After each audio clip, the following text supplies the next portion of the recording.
always exchanged words with everybody because it didn't matter what anybody was doing in and around the estate here and everywhere else. They all meant a lot to him.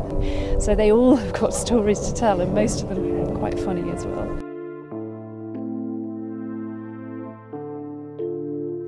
A seismic shift in royal protocol has sent shockwaves through the centuries-old institution, revealing a carefully orchestrated plan that may reshape the British monarchy for generations to come. The ornate corridors of Buckingham Palace have witnessed countless moments of historical significance: coronations, weddings, state funerals, and diplomatic triumphs that shaped nations. But in the autumn of 2024, a decision made behind closed doors has triggered tremors of a different kind, the sort that don't announce themselves with fanfare, but instead ripple quietly through the very foundations of royal tradition.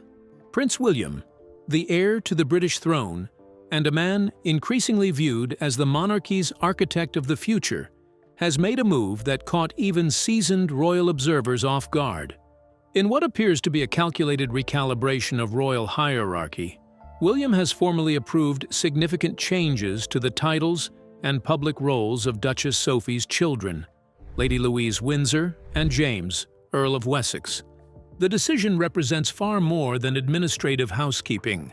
It signals a fundamental reimagining of which royals will carry the institution forward, who will bear the weight of public duty, and most provocatively, whose bloodline William believes essential to the crown's survival in an increasingly skeptical age. As news of the approval filtered through royal households, reactions ranged from surprise to speculation to barely concealed alarm, because in the coded language of monarchy, where every title carries weight and every protocol adjustment tells a story, this move speaks volumes about power, loyalty, and the hidden tensions simmering within the House of Windsor. The historical context: why titles matter. To understand why this decision has caused such upheaval, one must first grasp the intricate significance of royal titles within the British system. Unlike in some European monarchies where titles are largely ceremonial, British royal titles serve as a precise map of hierarchy, duty, and future expectation. Every His Royal Highness or Her Royal Highness (HRH) designation represents not just honor, but obligation. These aren't merely fancy names. They're markers that tell the public, the government, and the royal family itself who is expected to serve, who receives taxpayer-funded security, and ultimately who matters in the grand machinery of monarchy. When Queen Elizabeth II died in September 2022, she left behind a carefully balanced system refined over 7 decades. Her approach to titles had been conservative, granting them sparingly and only to those in direct line of succession or performing substantial royal duties. King Charles III inherited this system but brought his own vision: the long-discussed, slimmed-down monarchy that would reduce the number of working royals to a core group centered on the direct line of succession. This vision was efficient and aligned with modern expectations of governmental austerity, but it also created a problem now becoming painfully apparent. What happens when that core group cannot fulfill all the duties required of a functioning monarchy? The Sophie factor, the monarchy's hidden strength. To understand why William's decision matters so profoundly, one must first appreciate the unique position Sophie, Duchess of Edinburgh, has carved within the royal family.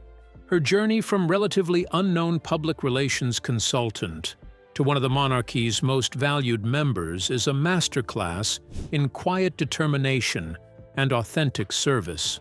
When Sophie Rhys-Jones married Prince Edward in 1999, expectations were modest. The couple initially attempted to balance royal duties with private careers, a hybrid model that quickly proved unworkable under media scrutiny. After abandoning their business ventures, they committed fully to royal service, a decision that would define their legacy. Sophie's transformation has been remarkable. While she never commanded the celebrity appeal of Diana or the traditional gravitas of Princess Anne, she developed something perhaps more valuable: trustworthiness. Queen Elizabeth II, notoriously careful about whom she allowed into her inner circle, came to rely on Sophie in ways that surprised even close observers. The late Queen reportedly referred to Sophie as "my daughter," a term of endearment she didn't use lightly. Palace insiders noted that Sophie possessed a rare combination of discretion, good judgment, and genuine warmth. When Prince Philip entered his final years, Sophie was among the few who could visit freely, providing comfort without drama. But Sophie's value extends far beyond personal relationships.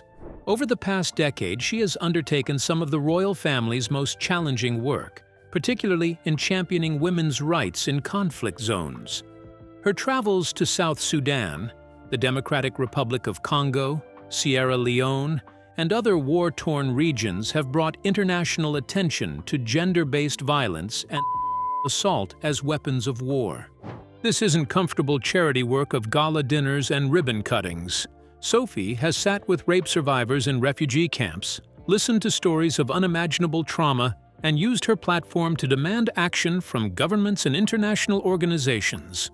Her advocacy earned her the Hillary Rodham Clinton Award in 2023, placing her alongside figures like Angelina Jolie. Royal commentators increasingly describe Sophie as King Charles's secret weapon, a working royal who delivers substance without controversy, who represents the monarchy's values without the baggage of scandal. In 2023, Sophie undertook over 200 official engagements, more than any royal except Princess Anne.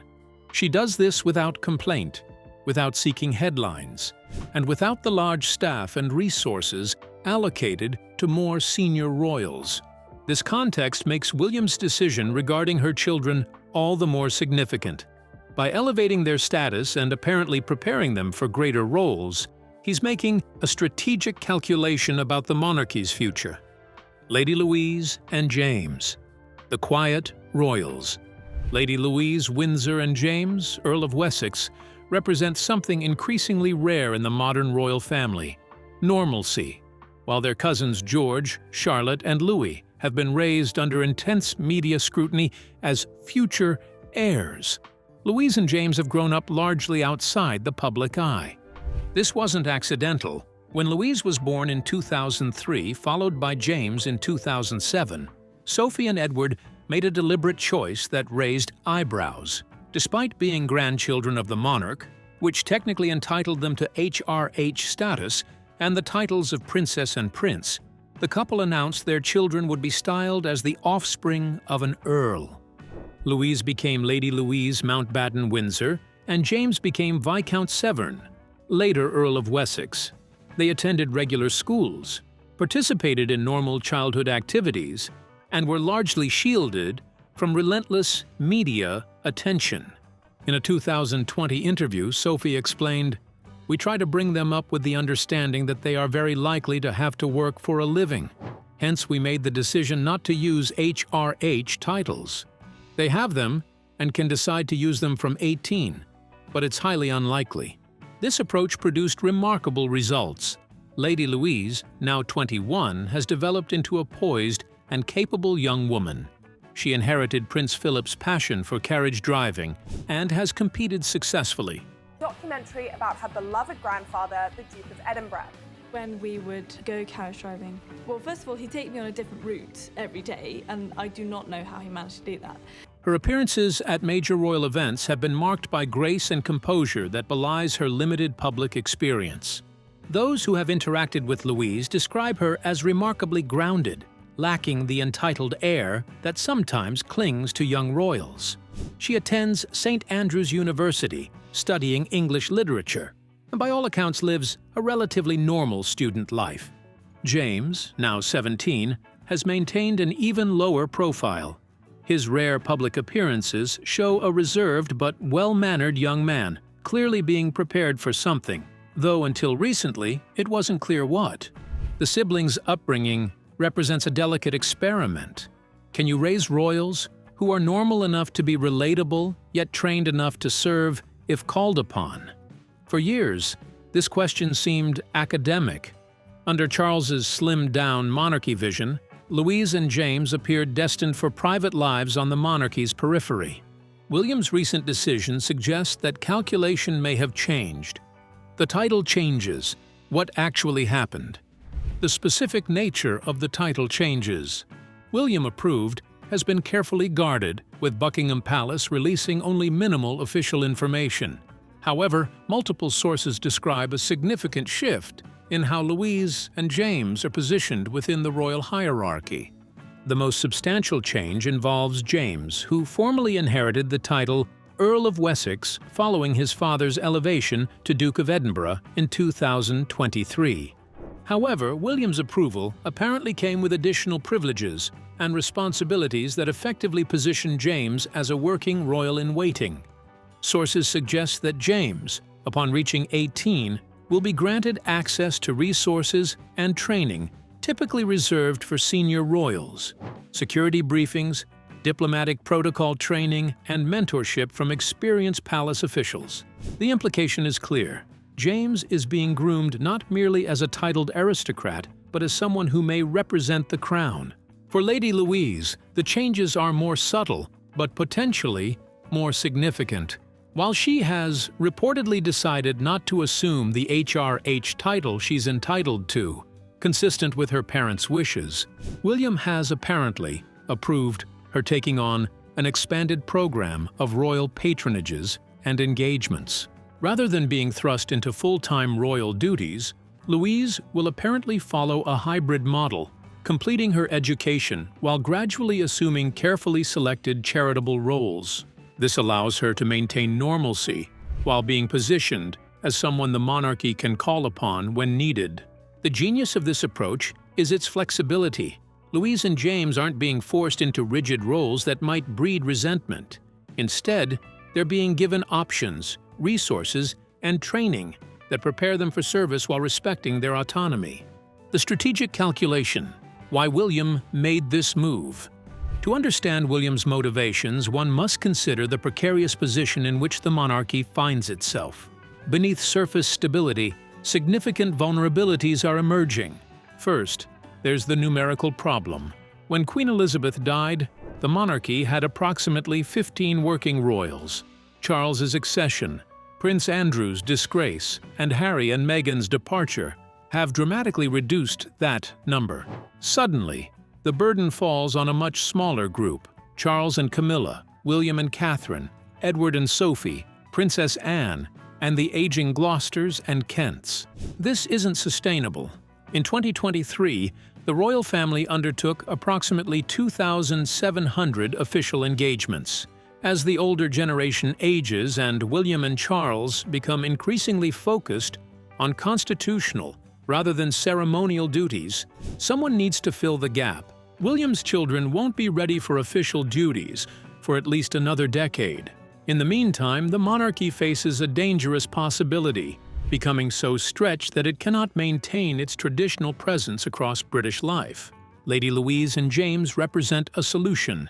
They're young, scandal-free, well-trained in discretion and duty, and potentially more relatable than royals raised entirely within palace walls. By investing in their development now, William ensures the monarchy has capable representatives when they'll be most needed. Second, there's the trust factor. William watched his father's generation tear itself apart through scandal and feuding. He witnessed how Harry's departure damaged the institution's reputation. He understands that loyalty is perhaps the monarchy's most valuable asset. Edward and Sophie have provided that loyalty for 25 years without wavering. They've never sold stories, never complained about being overshadowed, never used their positions for personal enrichment. They've simply served steadily and without drama. By elevating their children, William sends a powerful message: loyalty and service will be rewarded. This isn't merely about Louise and James. It's a signal that the path to relevance runs through dedication rather than celebrity. Third, there's the modernization imperative. The monarchy must appear simultaneously timeless and contemporary. Louise and James, raised with one foot in the royal world and one in the ordinary, may be uniquely positioned to bridge this gap. They understand royal protocol, but also comprehend normal life in ways that royals raised entirely in palaces cannot. Finally, there's the personal element. William and Catherine have deliberately exposed their own children to Louise and James as examples of how to navigate royal life with grace and humility. By elevating Louise and James, William provides his own children with allies and role models, cousins who understand the unique pressures of royal life. The palace tremors. Who's upset and why? While presented as routine adjustment, this decision has created significant unease within various royal households. The tremors aren't about dramatic confrontations. That's not how the British royal family operates. Instead, they manifest in icy formality, strategic briefings to journalists, and pointed silences. The most significant concern comes from those who view this as William overstepping his authority. He is not yet king. His father still wears the crown. Yet this decision appears to have been made primarily by William, with Charles providing only nominal approval. Some of Charles's longtime advisors view this as the latest example of an uncomfortable pattern. The heir behaving increasingly like the monarch while his father still lives. They worry it creates a perception of weakness around Charles. Others worry about precedent. If Louise and James are elevated despite not being in direct succession, what about other royal cousins? Princesses Beatrice and Eugenie already chafe at their exclusion from working royal status. This decision could embolden them to push for greater roles. There are also concerns about resource allocation. Training and supporting working royals requires significant funding, security details, staff, office space, travel expenses. In a time of economic difficulty, expanding the number of active royals could prove politically problematic. Queen Camilla's camp reportedly views the move with suspicion. The elevation of Edward and Sophie's children potentially dilutes her vision for the monarchy, creating alternative power centers within the family. Finally, constitutional experts worry about public perception. The British people have accepted the monarchy's costs on the understanding that it would become leaner. If it appears to be expanding again, it risks reigniting Republican sentiment. Sophie's masterstroke: raising royals who can choose. Amid all the palace intrigue and strategic calculations, it's worth pausing to appreciate what Sophie has actually accomplished. Her approach to raising Louise and James may prove to be one of the most consequential parenting decisions in modern royal history. By deliberately choosing not to use HRH titles for her children, Sophie gave them something profoundly valuable: the possibility of choice. Unlike George, Charlotte, and Louis, who were born into roles they cannot escape, Louise and James have options. They can choose to embrace royal duty or to pursue private lives. They can choose visibility or obscurity, service or independence. This wasn't a rejection of monarchy, but rather a sophisticated understanding of how to prepare children for a world where rigid hierarchies are increasingly questioned. Sophie recognized that forcing her children into predetermined roles might breed resentment and rebellion. Instead, by raising them with exposure to both royal and ordinary life, she equipped them to make informed choices about their futures. The masterstroke is that this preparation makes Louise and James potentially more valuable to the monarchy, not less. They've seen enough of normal life to understand what ordinary people experience: education pressures, social anxieties, financial concerns. This perspective could make them more empathetic and effective in royal roles than those raised entirely within palace walls. Simultaneously, they've received enough royal training and exposure to understand the institution's demands, protocols, and importance. They're not naive about what royal service entails. They've watched their parents navigate it successfully for their entire lives. Sophie's approach also protected her children from the entitled mindset that has damaged other young royals. Without HRH titles and the automatic deference that comes with them, Louise and James had to develop their own identities and earn respect through their own merits. This grounding could prove invaluable if they do choose royal service. Perhaps most importantly, Sophie maintained her children's privacy during their formative years, allowing them to develop away from media scrutiny. This protection means they haven't been shaped by tabloid narratives or public expectations in the way that defined, and sometimes damaged, previous generations of royals. The result is two young people who appear remarkably well-adjusted, grounded, and capable. Whether they ultimately choose significant royal roles or more private lives, Sophie has ensured they're prepared for either path. And it's this very optionality that makes William's decision to invest in their development so strategic. He's betting on young people who have been given the freedom to choose duty rather than having it forced upon them. The question of succession and long-term planning. While Louise and James aren't in the direct line of succession, currently 16th and 15th respectively, their elevation raises interesting questions about how the monarchy conceptualizes its future. The traditional model has always been linear. The crown passes from monarch to heir's heir, with everyone else occupying supporting roles that become increasingly peripheral with each generation. William appears to be experimenting with a different model, one that's less strictly hierarchical and more functional. Rather than importance being determined solely by succession position, it's determined by a combination of factors: succession position, capability, public appeal, and loyalty. This is quietly revolutionary. It suggests that being an effective, dedicated royal matters more than being closely related to the monarch. It implies that the monarchy might evolve toward a more meritocratic system, within the family at least, where those who serve best are elevated regardless of their exact place in the succession line. Such an approach has both advantages and risks. On the positive side, it ensures that capable, dedicated individuals aren't wasted simply because they were born a few positions away from the throne. It creates incentives for good behavior and effective service. It allows the monarchy to adapt to circumstances rather than being locked into predetermined hierarchies. On the risk side, it potentially creates jealousies and competitions within the family. If royal status becomes something to be earned rather than inherited, it sets up potentially bitter rivalries. It also requires someone, presumably the monarch, to make difficult judgments about who deserves elevation, a process fraught with possibilities for favoritism and resentment. William seems to be betting that the benefits outweigh the risks, at least in the case of Louise and James. Their parents' proven loyalty, their own apparently solid characters, and the monarchy's desperate need for reliable working royals all make them relatively safe investments. But this decision sets precedents that could create complications in the future. Other family members who feel overlooked may point to Louise and James and demand similar treatment. The criteria for elevation may become contested and politicized within the family. The public reaction, fascination, skepticism, and hope.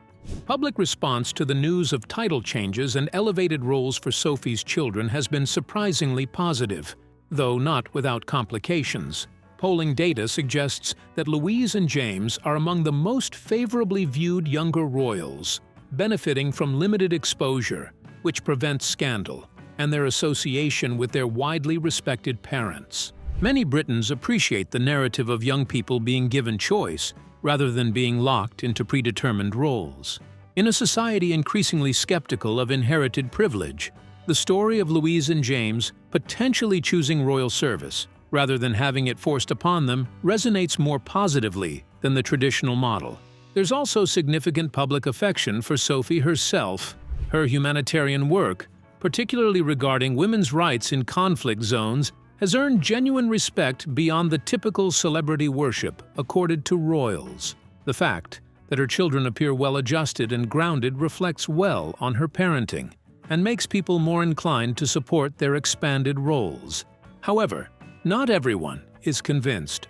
Republican sentiment in Britain, while still minority view, has grown in recent years, particularly among younger demographics. Critics argue that expanding the number of working royals, even modestly, contradicts the promised slimmed-down monarchy and represents backsliding toward a more expensive, less justifiable system.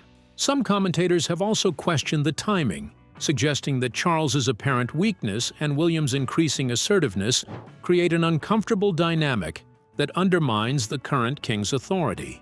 These critics worry less about Louise and James specifically, than about the broader pattern of William appearing to govern before he actually inherits the throne.